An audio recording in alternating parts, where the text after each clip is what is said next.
Hello, and welcome to Talking Toddlers, where I share more than just tips and tricks on how to reduce tantrums or build your toddler's vocabulary. We're going to cover all of that, I assure you.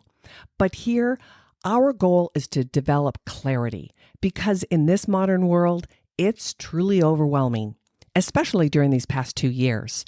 This podcast is about empowering moms to know the difference between fact and fiction, to never give up, to tap into everyday activities so your child stays on track. He's not falling behind, he's thriving through your guidance. We know that true learning starts at home, and Talking Toddlers, this podcast helps you develop that with clarity, confidence, and clear communication. So let's get started. Hello, and welcome back to Talking Toddlers. I'm Erin Heyer, your host, a speech language pathologist for over 35 years, and I'm excited to bring the next 5 precursors to when your child is developmentally ready to talk. Remember, last week I said that they don't just wake up on their first birthday and start talking, that this whole 12 months is really getting them ready to socially engage as a communicative partner. So the first thing is to review from last week, of course, numbers 1 through 5. Number 1, reacts to events in environments, what he sees, what he hears, feels, even his motor responses. Number 2, responds to others. So he smiles, he looks at other people when he hears a noise, he listens, he makes facial expressions like he is listening, like his brows burrow. He vocalizes and focuses on you. He realizes he's making a connection with somebody similar to him, a human being. He enjoys other people and builds relationships, and he responds to his name around month 3 or 4. That's number 2.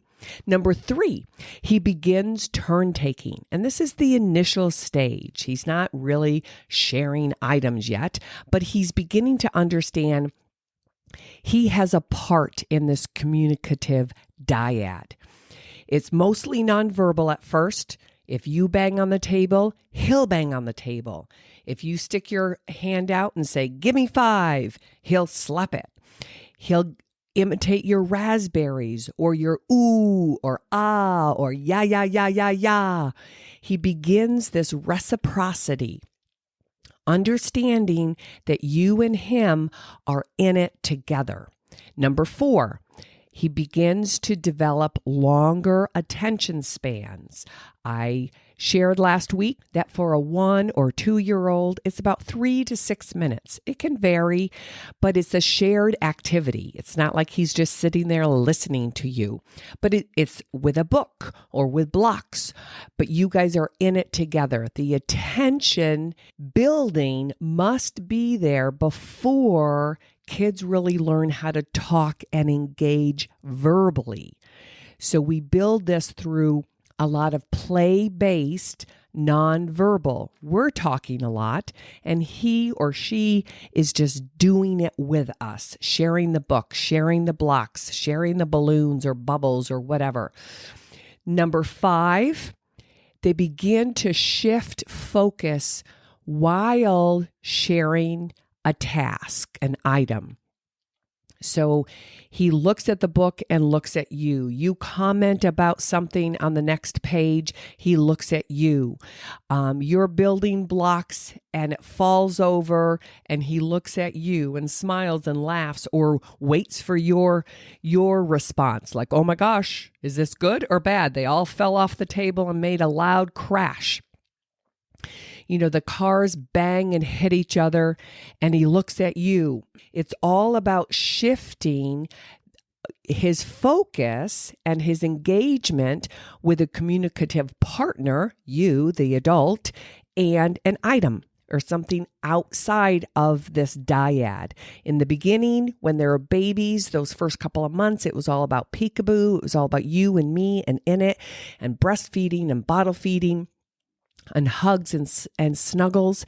And now we're expanding his world, and he's looking at items and actions that are close and far and sharing with you. So that was number 5. It's all building up to verbal communication around the first birthday, give or take.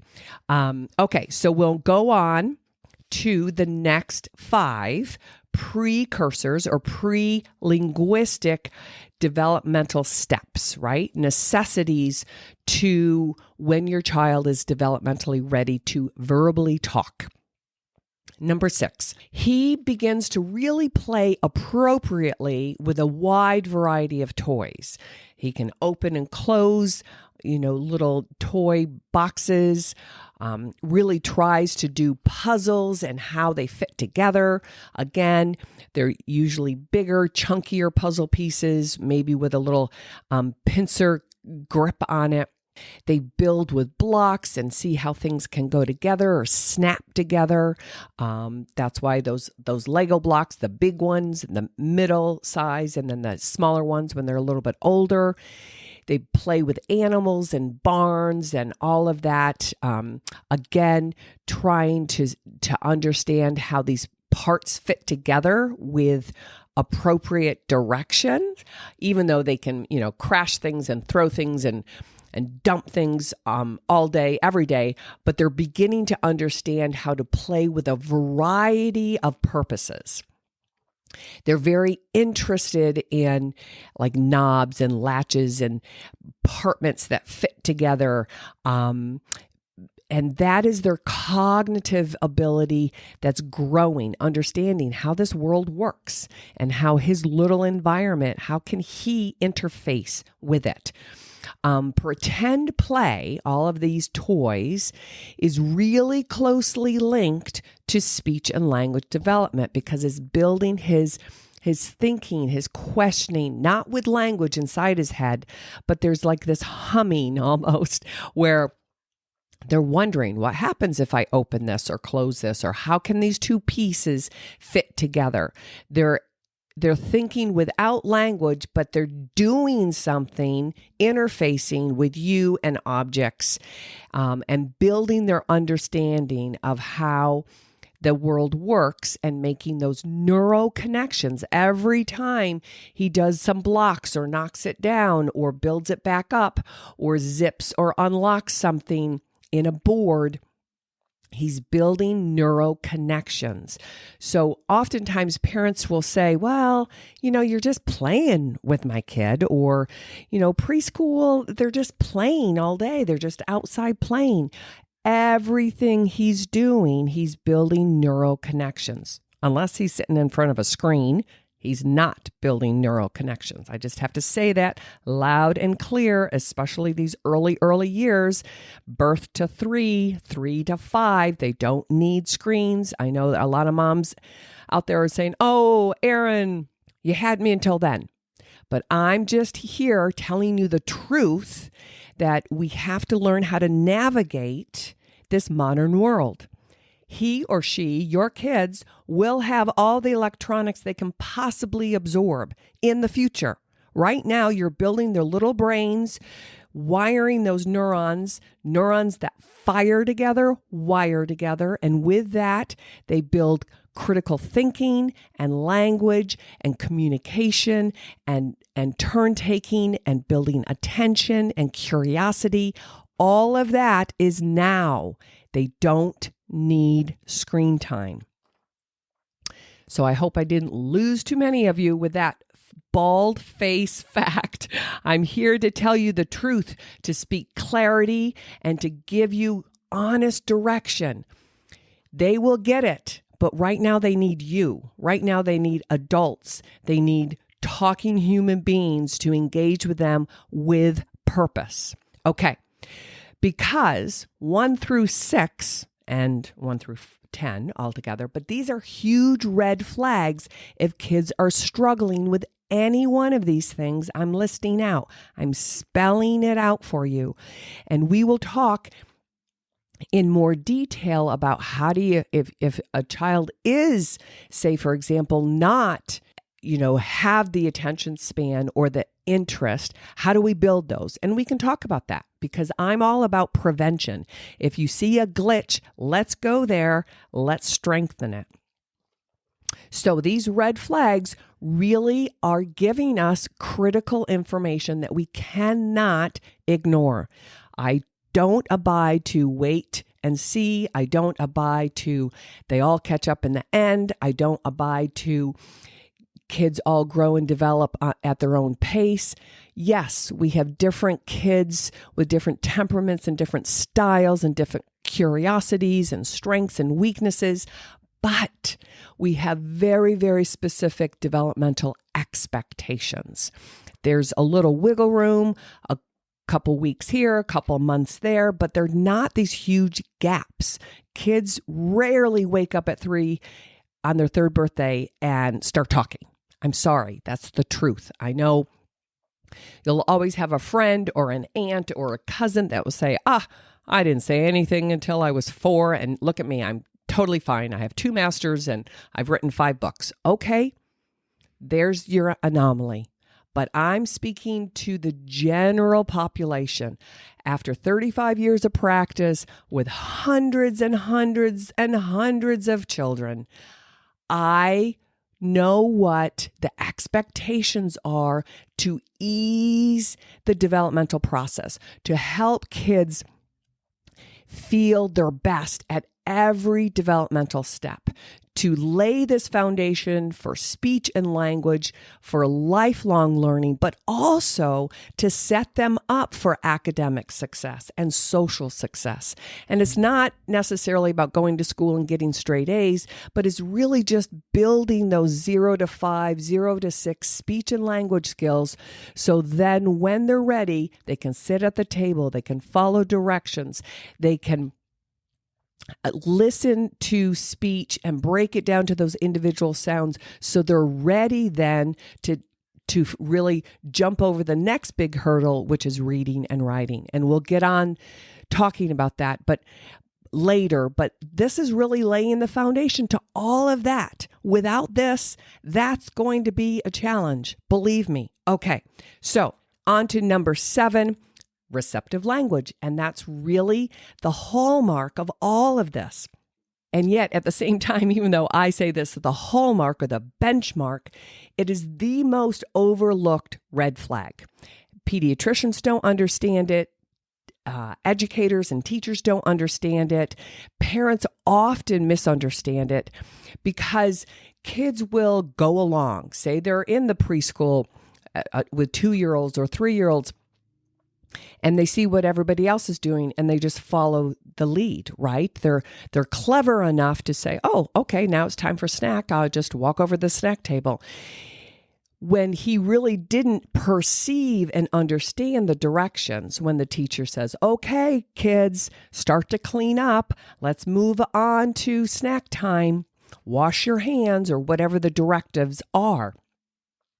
And parents will often say, oh, he's just really active. He's all boy. He's a little stubborn. He's choosing not to listen. I hear that a lot. Or he's very, very independent. And the truth is, kids at this age want to be with us grown-ups. They want to be engaged. And so they will respond to our language. Will they ignore us from time to time? Of course. Will they refuse? Of course. I'm not saying that, but I am saying that you have to really test the waters. You have to give them a variety of simple directives with no clue, with no gestures or looking at or pointing, but you just have to say, hey, Sammy, will you pick up your cup? Hey, Mary Jo, go get your blue socks. I want your blue socks. Can you go get them for me, please? Or you say a directive where you walk into the room and you say, put your cars on the table and let's go pick up your brother. Now that's a complicated task, but it's really basic where it's like put your cars in a specific spot and then go get your brother is something that he or she has heard over and over again. So these verbal directives and comments about the environment, when you're giving them no clues or no pointers. Say you're sitting at the table and we're going to clear off the dinner table, dishes or whatever, and you say, "Oh, can you go pick up all the napkins? Go get the napkins, put them in the trash." And you're being very, very specific. And kids at 2 and 3 should be able to follow those directives. Or you're putting toys away and say you have a cow, a car, and a bear. And you say, "Can I have the one that growls?" Or which one gives us milk? So you're giving them something other than just the name, but you're making it a fun game. So those kinds of receptive language are critical to really tease apart and make sure that your toddler, 1, 2, and 3-year-old, is really getting it. And there's a huge difference between that 1-year-old or that 16-month-old and that 3-year-old. But we often assume they're understanding because they're going along with the crowd, or that he's just strong-willed, or she's just stubborn. And that's not always necessarily true. And parents will often be very, very surprised when I sit down and I try to give them a standardized test or even something that's just informal. And I say they're having a hard time processing, understanding my spoken language. That was number 7. Receptive language, remember, is the most overlooked. Number 8 is that a young child, those first 12, 14 months, are getting ready to become a verbal talker. They must have a lot of practice using their own voice. And it's not real talking per se, although many kids will like have a conversation with you and you don't really understand, but they're having these pitches and these tones and these hand gestures and these facial expressions, and you are playing along. You're going with it and you're like, yeah. Just the other day, for an example, this little guy that I've been working with, he's about 18 months now. And, he just is beginning to really find his voice. And we're kind of playing. And in my clinic, in my therapy room, I have a one-way mirror so parents can watch. And this little guy we both heard the siren outside the window, and he started talking. And he's pointing to the window and he's talking to me and he's pointing, and I didn't understand a bloody thing he was saying, but it was so darn cute and it was so conversational. And he, something about the fire truck or maybe. And so Dad did tell me later, who was watching, he's like, "Oh yes, the last time we left your office here, the fire station is behind my office building, right? And in order to get out of my parking structure, you have to go around the fire station." So apparently last time they got stuck behind the fire truck. And so they actually got out and they got to get up to the fire truck really close. And so I'm sure this little guy was telling me a big, beautiful story about him and his dad in the fire truck. And it was beautiful. Was it intelligible? Absolutely not. But I knew what he was thinking, and that was the most important thing. So in their practice, those 12 months of practicing finding their voice, all those pre-linguistic vocalizations, they whine, they grunt, they squeal, and they have a lot of this self-talk. And they're practicing. So they're doing a couple of different things. They're having this conversational flow with themselves, maybe talking to their animals or their toys or themselves. But they're also working out their oral motor structures. And we'll be talking a lot about this because that's the physical part of talking. Right now, we're kind of laying the foundation with the prerequisites to talking, but these are kind of the cognitive, social, nonverbal engagement building blocks. But as he's vocalizing and finding his voice in these 12 months, he's working out the mouth, right? He's finding phonation, and when they're little babies, 2-3 months old, they're cooing, right? And a lot of that cooing in the back of the mouth, ga ga ga ga, go go go go, is vocal play. And they kind of find it by accident. It feels good in the back of their throat, so they do it again. And then we start to imitate them. And then they go like, okay, I'm doing this turn-taking thing. You say something funny, I say something funny. But all of those physical practicing is coordinating the jaw, the lips, and the tongue. And we'll definitely talk a lot about how all of that, those physical features, grow and develop in these first 3-5 years, right?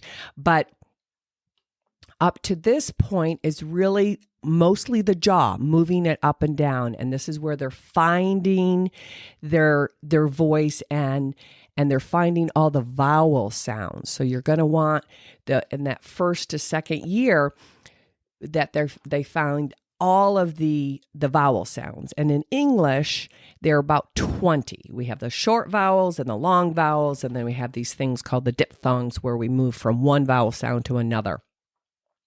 And again, we'll talk about that later.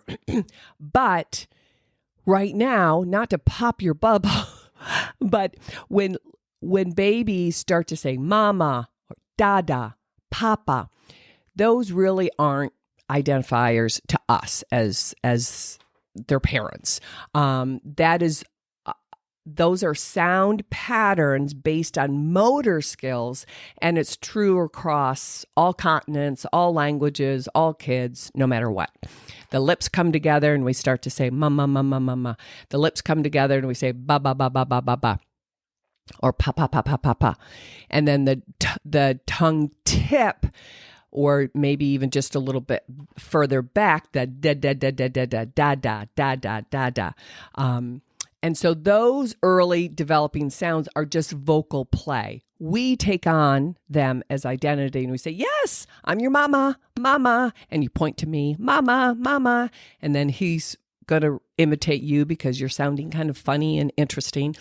And it goes back and forth. That's why when I ask, when a new family comes to my practice and I say, how many words do they speak? It doesn't have to be, perfectly clear, but how many words do they say other than mama or dada or papa, right? Because those are just kind of the initial sound patterns that they start to develop. But you're going to want to help them or begin to monitor how are they using all of this self-talk and finding their voice in the crib when they're by themselves, in the morning or at nighttime, in the car when it's kind of quiet. And it's really good for young children to, turn off the music and please, please, please, please don't give them screens in the car. I know it's hard, but please, it's great for them just to think, just to be, just to self-talk, to learn how to entertain themselves, to be bored. And we'll talk about this in the future too. It's really, really good for kids just to chill and to be bored and go, let's watch all the trees go by. Let's watch all the cars go by. Or maybe converse with you. You sing some songs, you play some vocal games. A lot of different things to choose to do in the car other than a screen. Okay. That was number 8. Number 9 will be gestures. And as we are moving through these months in this first year, of course, gestures are really a huge piece to early pre-talking skills, right? But they need to use these gestures on their own. And I can't remember the name off the top of my head, but I'll get it to you. It's called First Words Projects, and it's titled 16 Gestures by 16 Months. And you can Google it, but I will definitely have a link down in my show notes. That gestures always come before real words. Waving goodbye, pointing to things, blowing kiss, high five. Sometimes kids will shake their head. I know it's very popular these days, and it's gotten more and more popular to teach sign language or baby signs. And again, we can have another whole discussion on that. And over the years, I've kind of relaxed some of my opinions on that. But the truth is, signs are important, and the evidence is pretty consistent that, baby signs, that doesn't necessarily teach them to talk faster or earlier or sooner or better. What it does is it can reduce some frustration with kids, but always stressing vocalization, right? But gestures in general, if you want to use gestures like more or mine or sorry, that's fine. But always, always be stressing verbal communication with it jointly, right? So gestures and or baby signs should facilitate verbal communication. It should never be in place of. But I think that's hopefully understood. But we can certainly talk about those kinds of, I can't really call them fads, but there's certainly, I think what happens are early educators or the colleges will take a thread of truth to some research and then kind of generalize it. And we just have to be careful. We have to always understand that what's our goal, right? And I talked about that, a couple of podcasts ago about what's our goal. Our goal is for this 7-year-old, even though on this podcast it's talking toddlers, but what does a talking toddler mean to us, right? It means that those first 12 months have been really well defined. It lays the solid foundation. A talking toddler also means that they're on their way to conversational speech and that they're on their way to better understanding social communication. It also means that as we continue to build this verbal communication, talking and listening, that then you're laying that foundation to breaking a code, a man-made code that I will be talking a lot about, and that's reading, writing, or literacy. So I've spent 35 years really studying and implementing methods that will help with that speech, language, and literacy connection. Because reading and writing is man-made. It is not natural, unlike everything that I've been talking about for these last 2 weeks. So all of these precursors, this is what makes us human. But babies need to be stimulated. Babies need to be enticed. Baby needs to be engaged. So then they learn how to be a good communicator. So number 9 is gestures, right? And then number 10 of this list of 10 is imitation of actions, and that kids need to start to really do this routinely. So they will begin to imitate gestures, and then they begin environmental sounds or noise making or bubble, noise that you make out of your mouth, and vocal play. And then they'll begin to imitate words. And it becomes really exponential after the first birthday. So you're really wiring the brain and you're helping build that listening foundation and receptive language and helping them engage and connect and build initial turn taking. And the first words usually kick on around 12 months. Again, give or take, we're going to give them a little wiggle room, but not a lot. Because by their second birthday, 24 months, they have 50 to 200 words. And 50 is the baseline. That's the average. And I know things have been changing in this interesting world we're living in, and I will definitely have many podcasts on why and how, and is it right, and do we really agree with changing some of those developmental milestones that the CDC recently changed and never asked one single speech pathologist, let alone our organization. So it's important that we stay true that for the last 100 years, as we are tracking what milestones are and expectations, at least the last 60 years, that a 2-year-old should have 50 words minimum or average, and not average, but minimum, that's the baseline, up to 200 words or plus. And they should start to be putting these words together. And it's not, like all gone. That's not a 2-word utterance, but it's truck broke, daddy home, doggy hurt. So there these two concepts. There's a noun and an action or some kind of descriptive term, right? And I know that schools and pediatricians have slowly but surely gotten on board really looking at that 24-month marker. And so that's why it's really important that we hold that line and we don't lower our expectations just because we've gone through hell and back over the last 2 years. And in the future, I will dive deep into these conversations. But for right now, this has been true for my last 35 years as a developmental specialist. And so this is my best recommendation to all of you. Hold the line, be true, and understand that there is a little wiggle room. But as we're looking at these kind of lists of words, as I say to many parents, it's easy to run a list of words that they say, whether it's 30 words or 150 words. But I also want you to look at these underlying prerequisites that I've just talked about, these last 10, about connection, about listening, about being purposefully present with other people.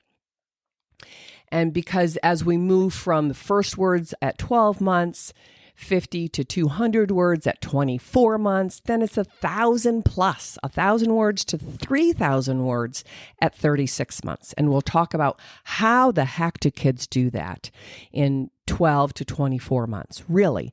And there's a thing called fast mapping.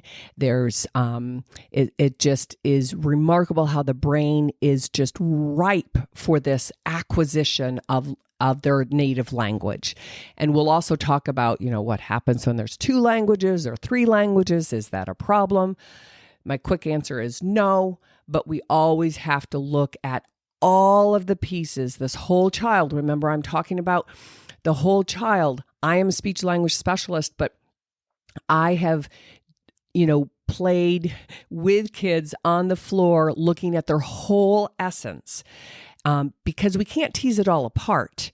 And that's why, in a perfect world, it would be that the educators and the parents and the OTs and PTs and speech people and everybody else would all be working together. But we don't. We have compartmentalized all of that. And that's not always necessarily in the child's best interest either.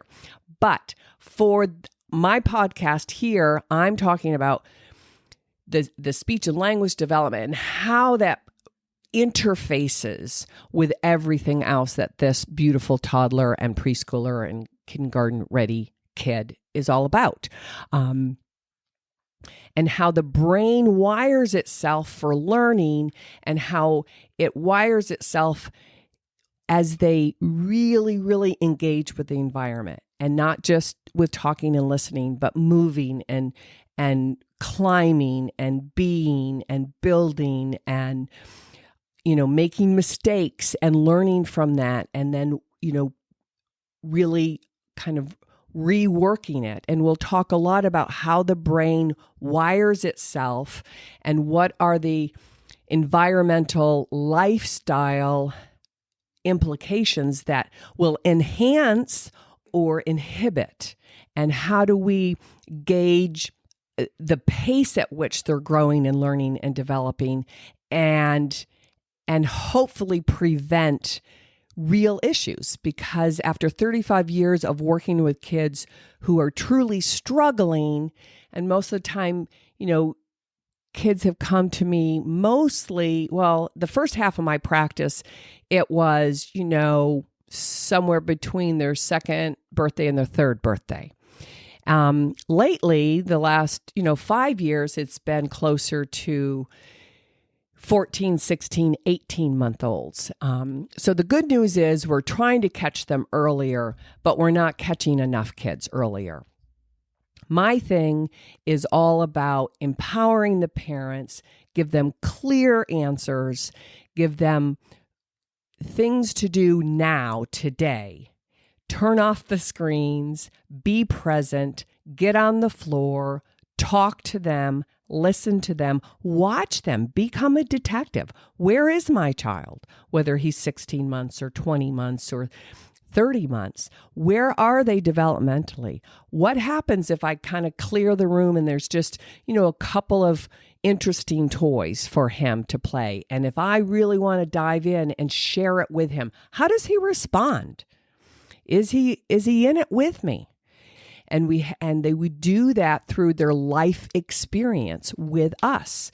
And as the parent, the primary caretaker, the most important influencer in this child's life, then hopefully until middle school or high school. But during these critical years, we need to understand how we can best support and shape that beautiful mind, that beautiful ability to interact, to socially communicate, to express himself, to learn, to love, and be curious about his environment.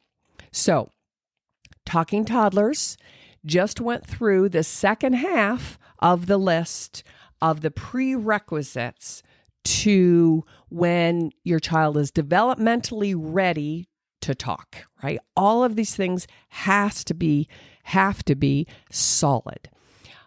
If they're not, then we go there.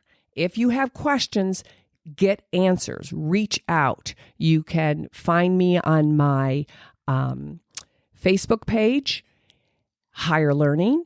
You can find me on Instagram, and you can find me on my my website, Higher Learning, HYER, and reach out, ask questions. Do not wait. Do not settle. Be assertive. Your child needs you, and you got it. But you don't let the new normals, whatever the heck that is, dampen your gut instinct, your mama's intuition, or your parental right to say, you know what, something doesn't fit well right now. And there's a lot of information online that can help you, but I know it's overwhelming. So I'm trying to be really, really clear with what you can do now, today. It would be great if you could share this with friends, family, college students, grandparents, your teacher, your preschooler, your neighbor. Just share it and spread the word. Let everybody know that you are going to be a proactive, engaged parent, and that there's a lot of misinformation out there, a lot of misunderstanding, and a lot of noise. And that Talking Toddler, Erin Heyer, has been doing it forever, and that we need to work together and prevent issues so kids can grow up happy and solid and free and just thriving. We don't want to limit their choices. We don't want to make them struggle. And so together we can avoid that. Share this, and I'll see you next week. All right, take care. Bye.